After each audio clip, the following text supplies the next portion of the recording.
নিরাপত্তাজনিত কারণে ভিসা কার্যক্রম বন্ধ ঘোষণা করেছে চট্টগ্রামস্থ ভারতীয় সহকারী হাইকমিশন। এ বিষয়ে বিস্তারিত জানাতে সরাসরি যুক্ত হচ্ছেন আমাদের সহকর্মী মৃন্ময় বিশ্বাস।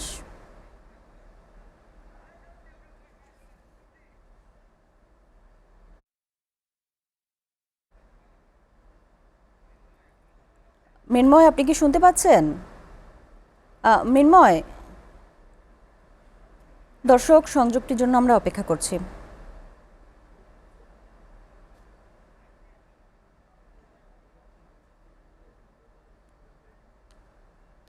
দর্শক, আমরা কিছুক্ষণ অপেক্ষা করছি।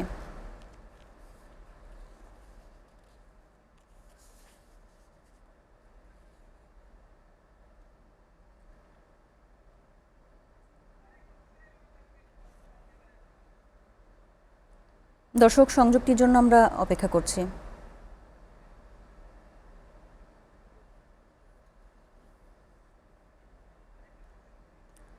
মৃন্ময়, আপনি কি শুনতে পাচ্ছেন?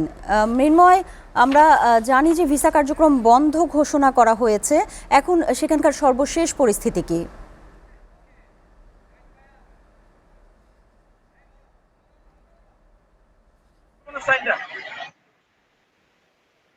আমরা বৃহস্পতিবার রাতের পরে থেকে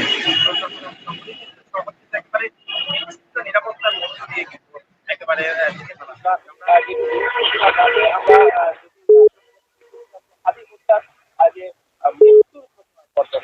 চট্টগ্রাম জুড়ে কিন্তু মিছিলের নগরীতে এবং আমরা এর বাইরে নগরের আরো বিভিন্ন স্পট করেছি, সেখানেও আমরা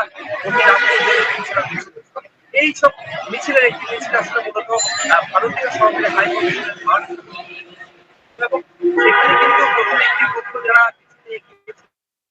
সেখানে কিন্তু রাত 1টার দিকে পুলিশ তাদেরকে বুঝিয়ে কিন্তু সেখানে সরিয়ে দিচ্ছিল। পরবর্তীতে আরেকটি গ্রুপ মূলত 50 থেকে 100 জনের পরবর্তীতে পুলিশের সাথে আসলে নানা ধরনের বাকবিতন্ডার এক পর্যায়ে তারা যে ভারতীয় সরকারের হাই কমিশনের অফিস করে সেখানে তারা মূলত প্রার্থীর করে। তারপর পরে আসলে পুলিশের সাথে ধাওয়া পাল্টা দেওয়ার ঘটনা ঘটে। কাউন্টিং এর এরপরই আমরা দেখেছি যে তাদের ভারতীয় হাই কমিশনের নিরাপত্তার ব্যাপার আসলে সব ধরনের সহযোগিতা রাখতে হবে।